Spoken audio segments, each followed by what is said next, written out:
News नशा, आदत हर खबर की। दोस्तों नमस्कार, मैं अभिलाष अवस्थी अपने थर्ड एम्पायर कार्यक्रम में आपका अभिनंदन करता हूं। आज का कार्यक्रम कुछ विशेष है। हम अपने तमाम दर्शकों को, तमाम व्यूअर्स को होली की तमाम मुबारकबाद दे रहे हैं।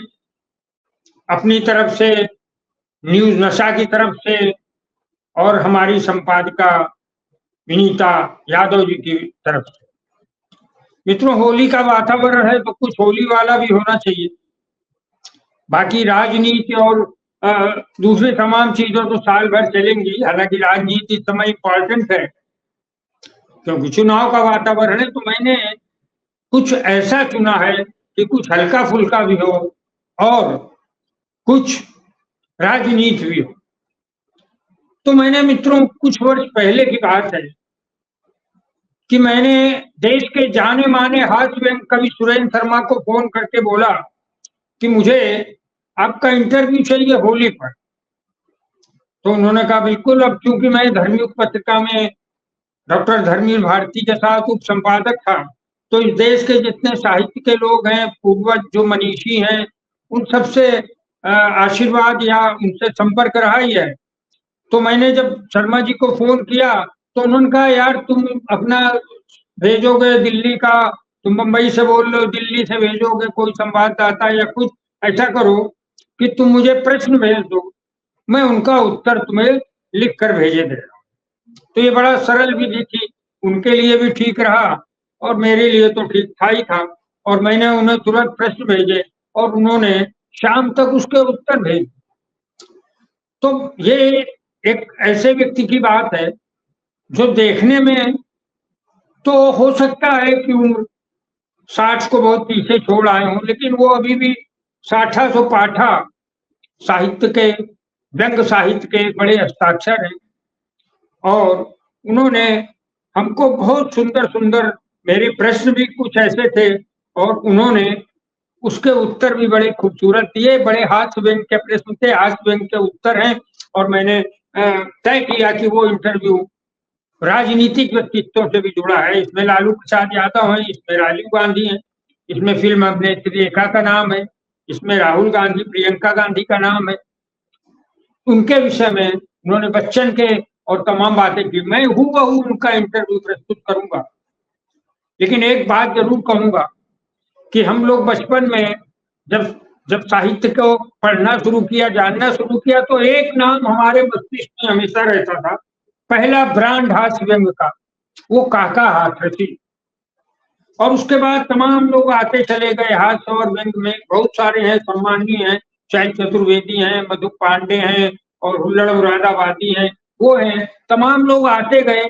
हम लोगों ने इन लोगों के साथ धर्मयुग में इनकी जब हास्य व्यंग का आलम था मेरे पास, तो उनकी कविताएं भी हमने मांगी और छापी। लेकिन जो जो काका हाथरसी का ब्रांड था, वो धीरे से शिफ्ट होकर सुरेंद्र शर्मा पर पहुंच। आज सुरेंद्र शर्मा इस पूरी दुनिया के हास्य व्यंग के प्रथम हस्ताक्षर हैं। और सिर्फ प्रथम हस्ताक्षर नहीं, की खूबी है कि दूसरों की कविताओं में तो हंसते हैं। मैंने इनके कई साथ मंच पर रहा, मैं इनके साथ दूसरे की कविताओं में पूरा मजा लेते हैं, हंसते हैं, खिलखिलाते हैं, असली दांत उनके दिखाई पड़ते हैं। लेकिन जब खुद कविता पढ़ते हैं तो बिल्कुल देवदास की मुद्रा में पढ़ते हैं, बिल्कुल हंसते नहीं है। और उनके चुटीले व्यंग होते हैं, उनका हास्य होता है। मैं उनको प्रणाम करते हुए हूबहू प्रश्न पढ़ूंगा और उन्होंने जो उत्तर दिया आपको बहुत अच्छा लगेगा। होली के अवसर का है प्रश्न। अब मैं शुरू करता हूं, इसमें एक भी शब्द मैं अपना नहीं डालूंगा। उन्होंने जो मैंने पूछा और उन्होंने जो कहा वो हूबहू मैं आपके सामने प्रस्तुत करता हूं। शर्मा जी, आप हास्य व्यंग के जाने माने कवि हैं। पूरे वर्ष तो आप हास्य व्यंग के वातावरण में रहते हैं, मगर होली के दिन आपका व्यक्तित्व और कृतित्व कैसा रहता? मैंने ये प्रश्न किया मुझे, उन्होंने उत्तर दिया, होली के दिन मैं अन्य दिनों की तरह ही महसूस करता हूं क्योंकि बच्चन जी की पंक्तियां हैं, दिन में होली रात दिवाली रोज मनाती मधुचारी। इसलिए जो मेरा व्यक्तित्व और कृतित्व अन्य दिनों में रहता है वही होली में रहता है। बल्कि मेरा मानना है, ये सुरेंद्र शर्मा जी ने बोला और बड़ी खूबसूरत बात हुई, आज के समय पे फिट होता है। सुरेंद्र शर्मा जी ने बोला कि मेरा मानना है कि होली के दिन रंग ना लगाया जाए। हम सबके चेहरों पर जात पात धर्म ऊंच नीच अमीरी गरीबी के इतने रंग चढ़ गए हैं कि उसमें आदमी का असली चेहरा नजर ही नहीं आता। हर चेहरे पर एक मुखौटा, एक रंग चढ़ा हुआ है। होली के दिन रंग लगाने के बजाय हमारे चेहरे पे जो रंग चढ़े हैं वे उतारे जाएं। जब यह सब हो जाएगा तो फायदा यह होगा कि लोगों को पता चल जाएगा कि हमारा कृतित्व क्या है और हमारा व्यक्तित्व। बहुत खूबसूरत उत्तर था। मैंने अगला प्रश्न किया।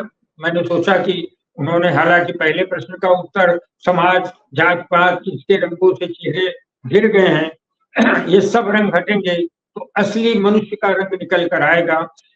ये खूबसूरत बातें एक दार्शनिक कवि ही बोल सकता है। तो मैंने सोचा कि थोड़ा हल्का किया जाए होली के वातावरण में। तो मैंने उनसे प्रश्न किया, अगर आपको यह अवसर दिया जाए कि आप किसी एक राजनीतिक व्यक्ति के साथ होली खेलें तो आप किसे चुनें? ये मेरा प्रश्न। उन्होंने बोला, मुझे किसी राजनीतिक व्यक्तित्व के साथ होली खेलने का अवसर मिलेगा तो मैं लालू प्रसाद यादव के साथ होली खेलूंगा। मैं लालू प्रसाद यादव को चुनूंगा क्योंकि उनके साथ होली खेलते हुए कभी भी महसूस नहीं होगा कि मैं एक नेता के साथ होली खेल, बल्कि यह महसूस होगा कि मैं एक पेशेवर होली खेलने वाले के साथ होली खेलता। और उन्होंने बोला, मैंने कई नेताओं के साथ होली खेली है, मैं हर एक के साथ यही लगा कि कुछ ना कुछ एक औपचारिकता बाकी है, उन्मुक्तता नहीं होती है। तो ऐसे में मुझे लगता है कि मैं लालू प्रसाद यादव के साथ होली खेलूंगा तो वहां पर औपचारिकता नहीं होगी, उन्मुक्त वातावरण होगा। और लालू जी के लिए मैं अपनी बात जोड़ रहा हूँ कि लालू प्रसाद यादव पटना में अपनी आवास में होली कल खेलने वाले हैं। हालांकि बीमारी से आए हैं, लेकिन मुझे मालूम है और हम बहुत सारे लोग अखबार वाले जाते हैं, हम लोग अटेंड भी कर चुके हैं उनकी होली, एक बारी की है। तो वो अंत में वो मस्ती में खुद ढोलक उठा लेंगे, खुद उसमें फाग गाएंगे, लोग आएंगे। लालू प्रसाद यादव उस समय एक गली के बच्चे लगते हैं छोटे, कि कोई भी चला आया, उनका वॉचमैन चला आया, उधर टहलता हुआ आदमी आगे उनके गालों में रंग लगा रहे था। कहीं से वो मिनिस्टर है, वो रेल मिनिस्टर है, मगर होली खेल रहे हैं वहां पर। और हर एक व्यक्ति के लिए, हालांकि वो हमेशा सर्वसुलभ रहते हैं लालू प्रसाद यादव, लेकिन होली के दिन खास वो ढोलक पहन के और उठा के और नाचना गाना मंजीरा बजाना, उनके सारे बच्चे उस होली में डूब जाते हैं, उनका पूरा परिवेश डूब जाता है। उनके यार, उनके दोस्त, उनके नातेदार सब होली के दिन लालू के बंगले, लालू के घर की ओर चलते हैं। वहां पर रंग घोला जाता, कोई औपचारिकता नहीं कि भाई ये नहीं अभी लगाओ ये लगाओ। मैंने बहुत नेताओं के साथ होली खेली, प्लीज ये करो वो करो, ऐसा कुछ नहीं। उनके ऊपर कोई रंग डालो, वो खुद भी फूल डालो, ये खुद होली तो और खुद ढोलक बजाते। मैं अंतिम बात जो सुरेंद्र शर्मा की बात पर टिप्पणी कर रहा हूँ कि उनके यहाँ अंत में क्या होता है, जैसे ही होली का अंतिम 1 बजने के समय होता है वैसे ही कपड़े फाड़ना शुरू हो जाता, एक दूसरे के कपड़े फाड़ते हैं। उनमें लालू जी के भी कपड़े फाड़े जाते, उसमें वॉचमैन भी कपड़े फाड़ेगा, कभी वो सफाई कर्मी। तो लालू का जो एक वंश, जो गोत्र है, लालू राजनीति में एक ऐसे प्रतीक हैं कि वे वो निश्चित रूप से वो होली को जिस ढंग से प्रस्तुत करते हैं वो उनके व्यक्तित्व का रिफ्लेक्शन है। तो मैंने ये पूछा तो उन्होंने, सुरेंद्र शर्मा ने लालू जी के विषय में कहा, तो मैं ये कपड़ा फाड़ होली मुझे लालू जी की याद आई, तो मैंने ये अपना कमेंट किया। मैं फिर आता हूँ अगले प्रश्न में।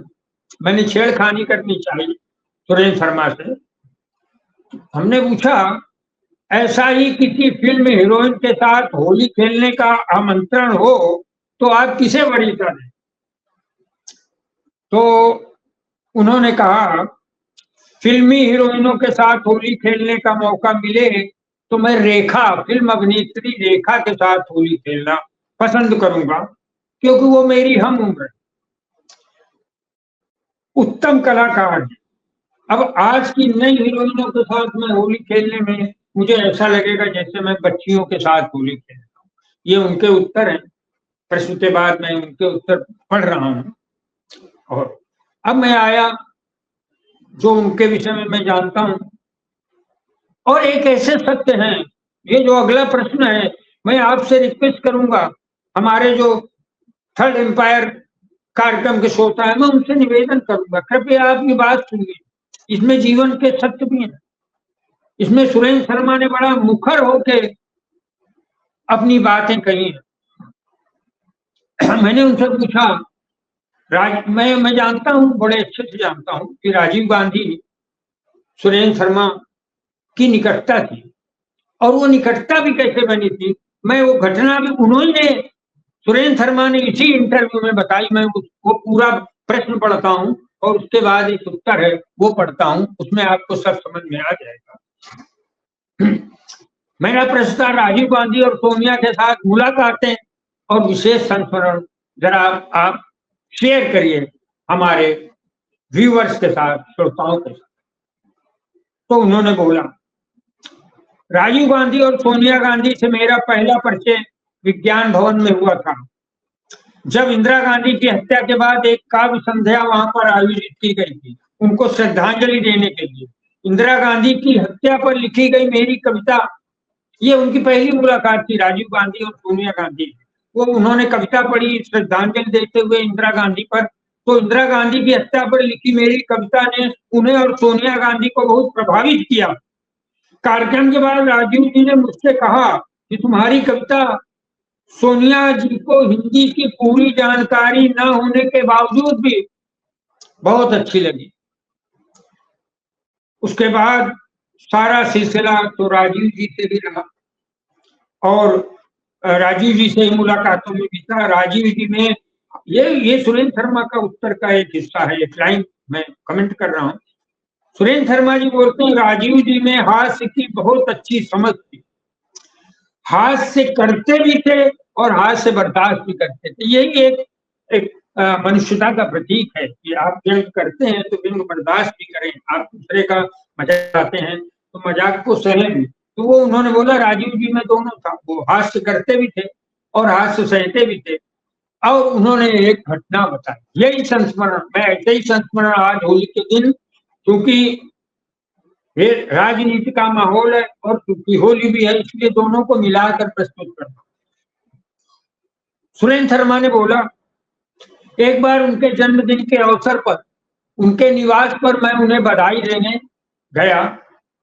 अब वहां मैं भी गया हूँ कई बार, तो बधाई दी जाती है तो एक मतलब सब लोग क्यू में रहते हैं और सोनिया जी या राजीव जी सबका शुभकामनाएं देते हैं, स्वीकार करते हैं, फूल लेते हैं, बुके लेते हैं और आगे बढ़ते हैं। सबसे प्यार, ये एक वातावरण होता है। मैं अपने व्यूअर्स के लिए थोड़ा बता रहा हूँ क्योंकि अगला उन्होंने जिक्र किया। मेरी बधाई स्वीकार कर, सुरेंद्र शर्मा जी बोलते, मेरी बधाई स्वीकार करके राजीव गांधी आगे बढ़ रहे थे और फिर एकदम अचानक से पीछे और आकर मेरे पास खड़े हो गए, कहने लगे, सुरेंद्र शर्मा लिखते हैं, राजीव गांधी मुझसे कहने लगे, मुझसे कहा उन्होंने कि कल मैं हैदराबाद गया था, वहां पर मैंने 3-4 कवियों को सुना है, मैं उन्हें दिल्ली बुला रहा हूं ताकि दिल्ली में मोनोपोली खत्म हो जाए। ये सुरेंद्र शर्मा पे उन्होंने व्यंग किया कि मैंने कल हैदराबाद में 3-4 कवियों को सुना, मैं उन्हें दिल्ली बुला रहा हूं ताकि दिल्ली में मोनोपोली जो कविता में चल रही है उसका इशारा सुरेंद्र शर्मा की ओर था, तो मोनोपोली खत्म हो जाए। ये मुस्कुरा कर उन्होंने व्यंग किया सुरेंद्र शर्मा पर।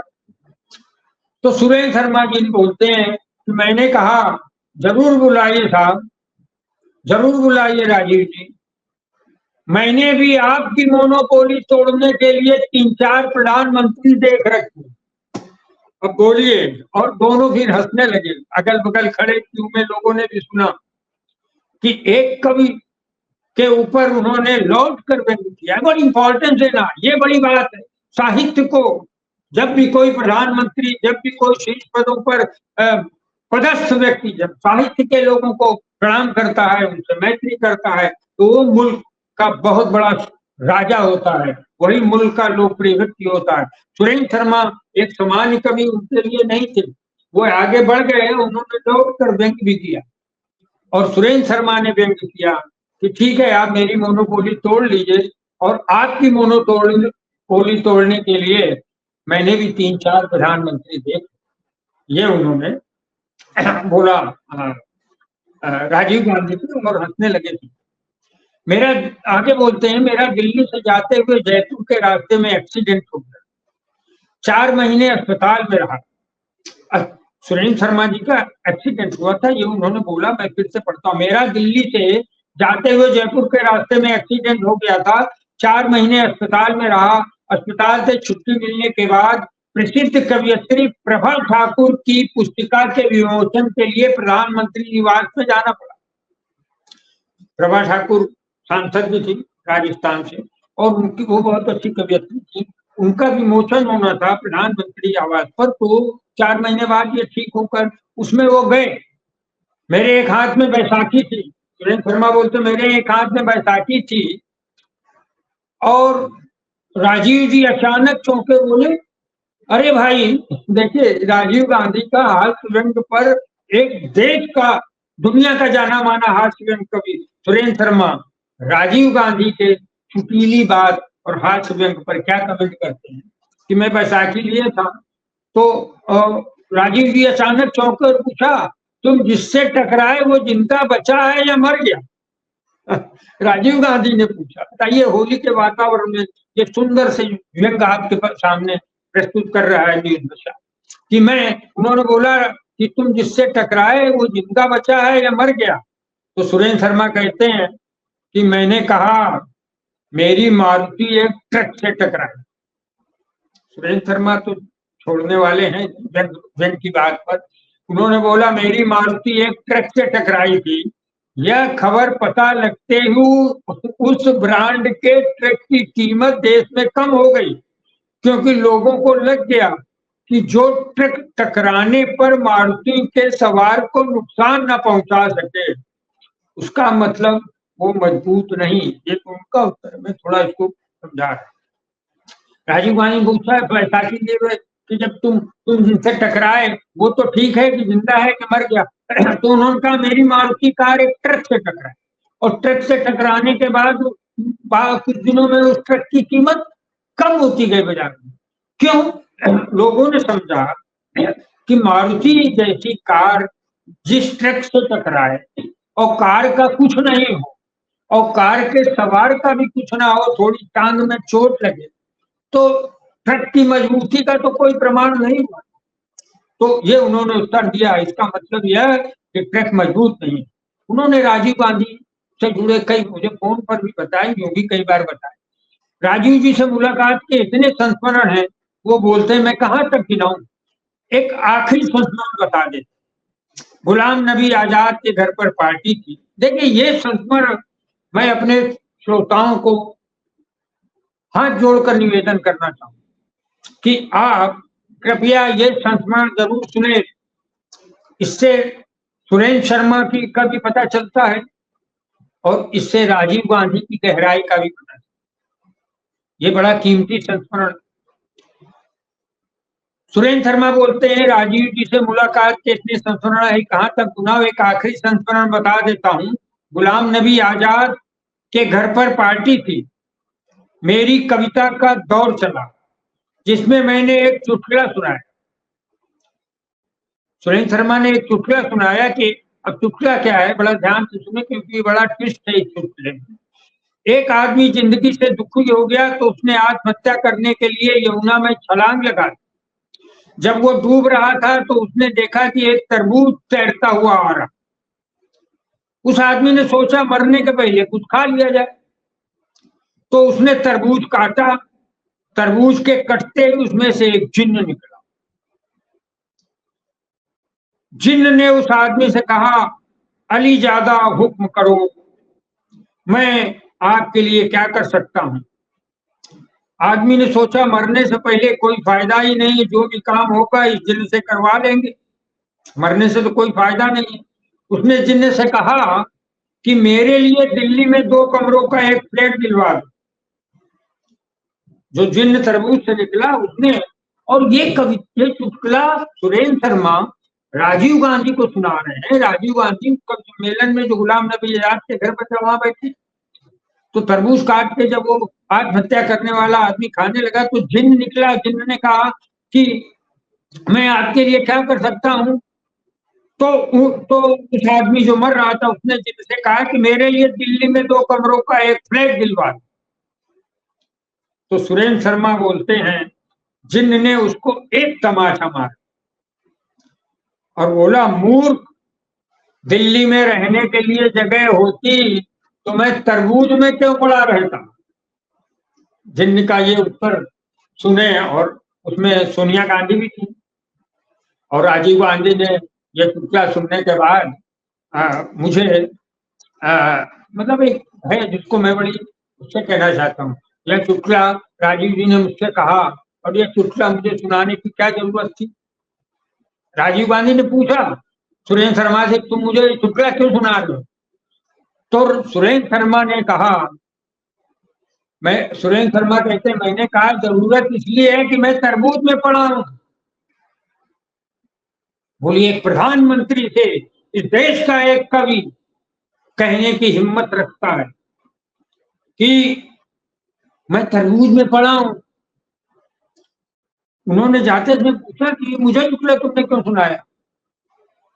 तो उन्होंने कहा कि मैं तरबूज में पड़ा हूं और उसका फायदा सुरेंद्र शर्मा अक्सर बोलते हैं, आम जनता के बीच में बोलते हैं, सब जगह बोलते हैं। जिस तरह अटल बिहारी वाजपेयी बोलते हैं कि मेरी जान राजीव गांधी ने बचाई, उसी तरह सुरेंद्र शर्मा बोलते हैं। सुरेंद्र शर्मा यहाँ क्या बोले कि फायदा इसका यह हुआ कि मुझे एक हफ्ते में दिल्ली में 3 कमरों का फ्लैट राजीव गांधी ने कलाकार कोटे में इलाज कर। ये थे प्रधानमंत्री राजीव गांधी।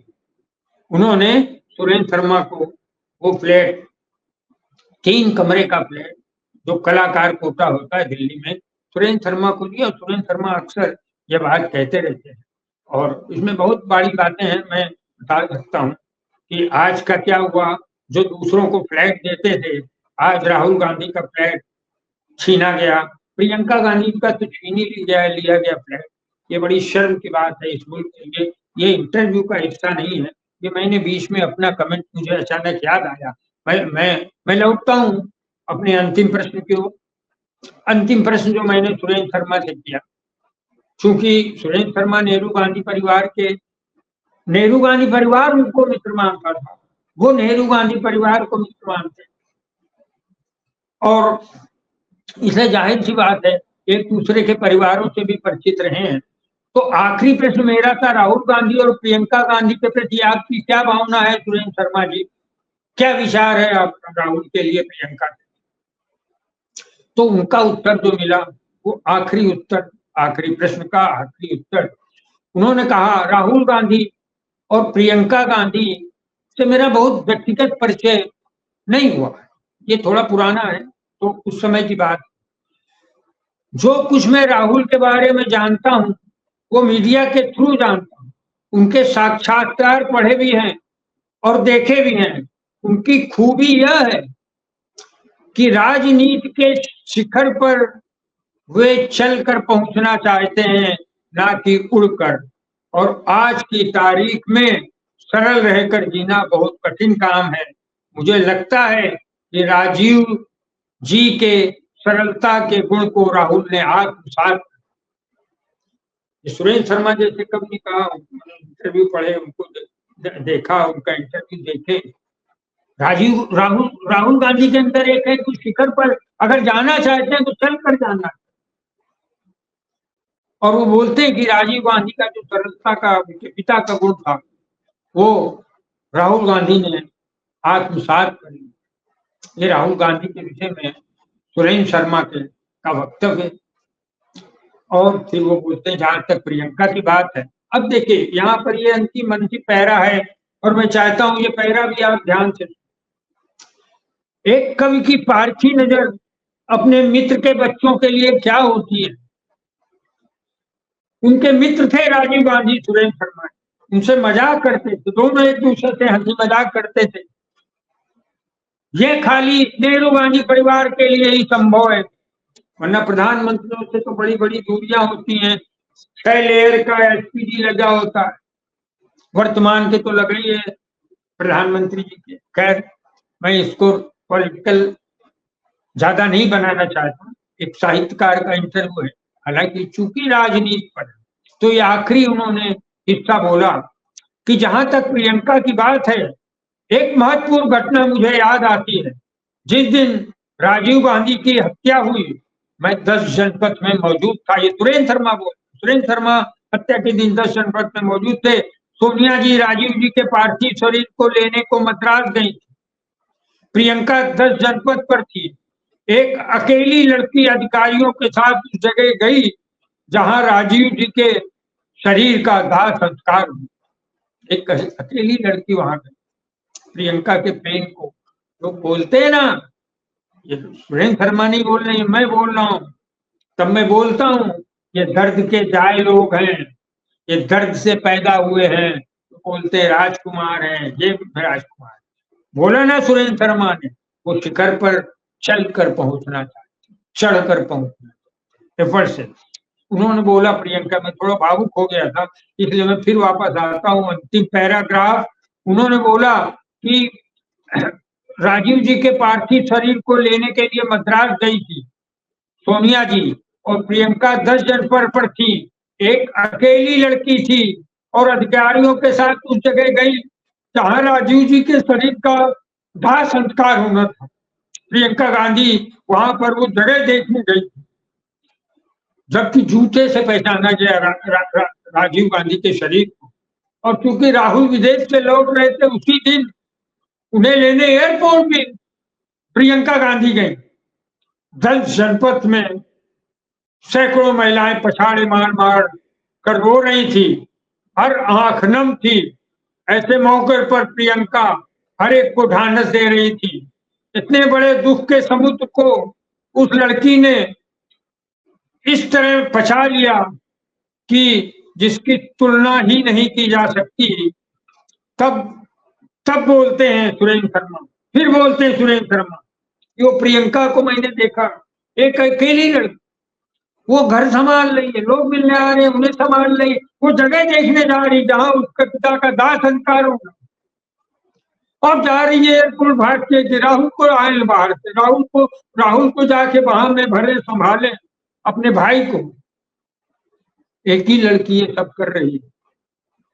तब सुरेंद्र शर्मा लिखते हैं, ये आखिरी पंक्तियां हैं मित्रों, इसलिए ये इंटरव्यू आज होली के मौके पर भावुक भी हो जाता है।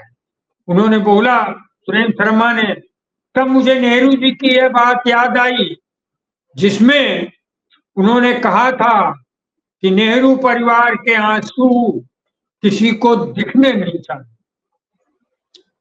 नेहरू ने कहा था कि नेहरू परिवार के आंसू किसी को दिखने नहीं चाहिए। राजा का एक गुण यह भी होता है कि उसके आंसू दूसरों की तकलीफ में बहते हैं, ना कि अपनी तकलीफ में। मित्रों, ये एक ऐसा इंटरव्यू था जो होली पर है, क्योंकि चुनाव का माहौल है तो राजनीति से भी जुड़े व्यक्तित्व है। लेकिन ये इंटरव्यू मैंने लिया था सुरेंद्र शर्मा, और सुरेंद्र शर्मा ने वो रहस्य उद्घाटन किए कि उन्हें एक, मतलब ये कहने का नहीं है, उनको राजीव गांधी ने एक चुटकुला सुन के उन्हें बोला कि आप जाइए 3 BHK में। मैं उसको डिटेल में नहीं लेना चाहते, तो मेरे लिए कवि का सम्मान भी बड़ा महत्वपूर्ण। और वे बताते हैं कि प्रियंका गांधी एक अकेली लड़की, 1.5 साल छोटी राहुल गांधी, और राजीव गांधी की मृत्यु पर अकेली 10 जनपथ, सबको संभाल ली, महिलाएं पछाड़े मार के रो रही, राजनीतिक लोग आ रहे हैं, साहित्यकार लोग आ रहे हैं, सबसे मिल रही, आंसू नहीं निकल रहे हैं। भाग के वो दाह संस्कार का स्थान देखने गई, अधिकारियों के साथ, कहाँ कर रहे हो मेरे पापा का अंतिम संस्कार। और साथ में राहुल गांधी को लेने एयरपोर्ट गई, मेरा भाई विचलित ना हो पिता की, क्यों अचानक ये हुआ था। तब सुरेंद्र शर्मा बोलते हैं कि ऐसे में प्रियंका गांधी को देखकर मुझे याद आया कि नेहरू ने कहा था कि राजा का एक गुण होता है कि उसके आंसू दूसरों की तकलीफों में निकलते हैं, अपनी तकलीफ में नहीं। तो दोस्तों, ये था होली के अवसर पर एक हास्य व्यंग से के जाने माने दुनिया के प्रथम नंबर के कवि सुरेंद्र शर्मा का इंटरव्यू, जिसमें उन्होंने पॉलिटिकल लोगों की बातें की, जिसमें उन्होंने कुछ भावुक क्षण की बातें की, उन्होंने लालू प्रसाद यादव का जिक्र किया, उन्होंने रेखा अभिनेत्री का जिक्र किया, उन्होंने अपने साथ कुछ रिश्ते राजीव गांधी के रहे, चुटकुले में रहे, वो सब बताए। तो दोस्तों, ये इंटरव्यू हम थर्ड एम्पायर में आपके सामने प्रस्तुत करने के बाद एक बार फिर होली की मुबारकबाद आप लोगों को देते हुए आज इस कार्यक्रम से विदा लेता हूं। नमस्कार। और आप हमसे जुड़े रहने के लिए सब्सक्राइब करें YouTube पर, फॉलो करें ट्विटर पर और लाइक करें Facebook पर, और ज्यादा जानकारी